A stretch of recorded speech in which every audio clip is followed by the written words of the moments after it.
Welcome back to Sophie and Sebastian, a podcast of stories for children. In this episode, Sophie and Sebastian are pirates on the high seas.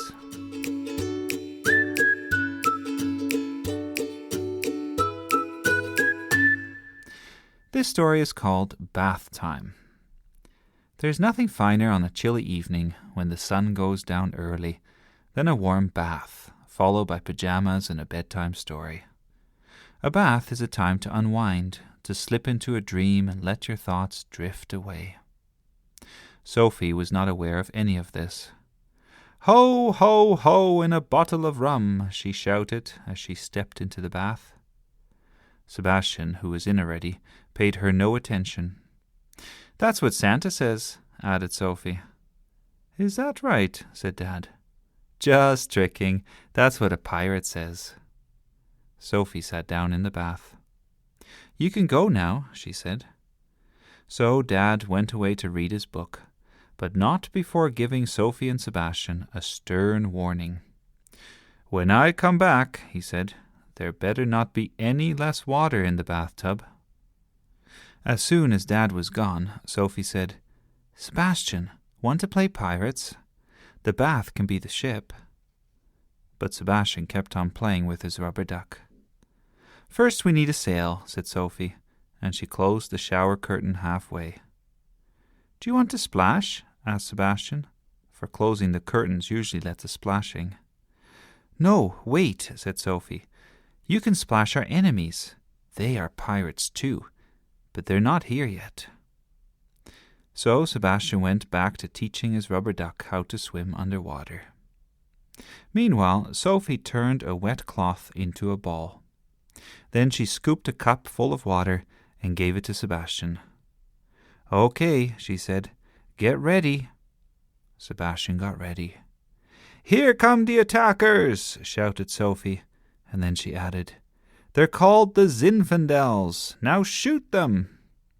Sophie tossed her cannonball through the air. Then she made her hands into pistols and shot in all directions. Sebastian, following his captain, threw the cup out of the bath. The cup fell on the ground and the water gushed out. The cannonball hit the mirror and landed in the sink. The pistol shots hit nothing because the powder was too wet. "Ho, ho, ho, and a bottle of rum," shouted Sophie. "Oh no," shouted Sebastian. Sophie stepped out of the ship to get the cannonball and the cup. "Good work, matey," she said. "The Zinfandels are dead." When Sophie was back in the bath, she said, "Now it's time for a song, and this is how it goes. Ho, ho, ho, and a bottle of rum. I'm the captain, you're the scum. Beat the drum and spank the bum. Hum, tee hum, tee hum, tum, tum."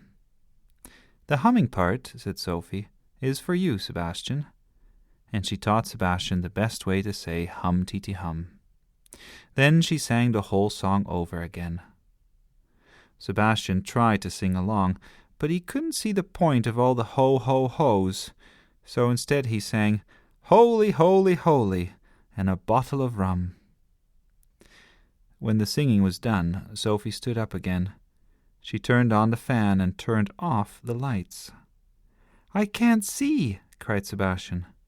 "That's good," said Sophie, "because there is a storm coming. Quick, we need to escape the storm."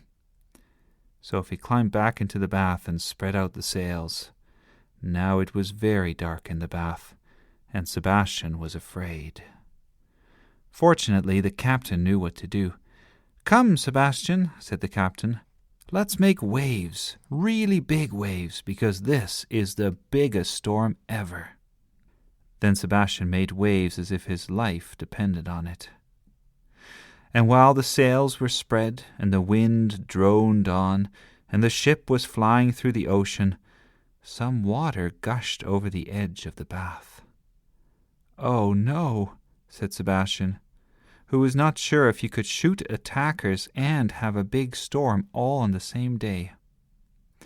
"It's okay," said Sophie, while the waves slopped around her. "I have a plan, because I'm the captain and captains have plans." So Sebastian made more waves, though not as many as before. A storm this terrible made him swallow water, and he wasn't even thirsty. But the captain did not think the storm was done. "Here comes the rain," she said, and she turned on the shower. Torrents of water gushed down.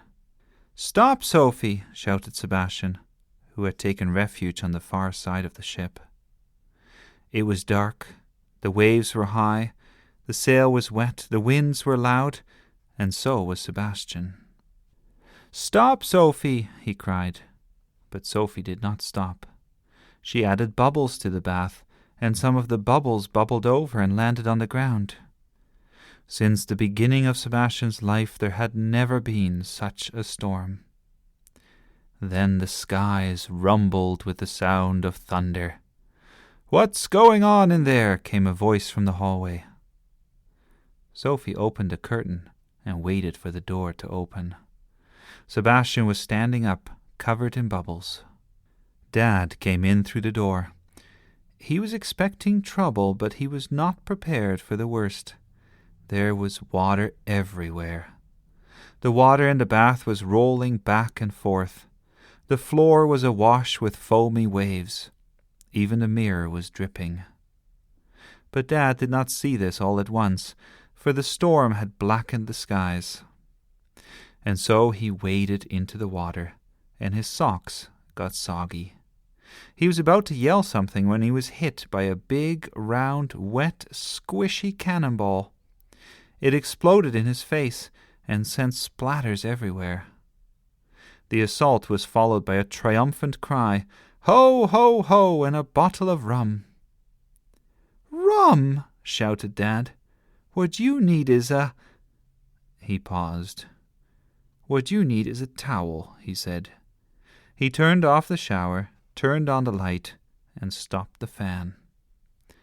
"Oh boy," he said. "Let's hope a storm like this happens only once in a century." But Sebastian decided that someone should explain the facts. "Sophie made a mess," he said. "I can see that," said Dad. He had started drying up the floor with towels. "But Dad," said Sophie, "you can't get me in trouble." "Why not?" said Dad. "Because of what you said." "What did I say?" "You said there shouldn't be any less water in the bath when you came back, and there's actually more." To Sophie's surprise, Dad just laughed and shook his head. Finally, he said, "You are quite the pirate. Now where do you store the rum? Because I could sure use some."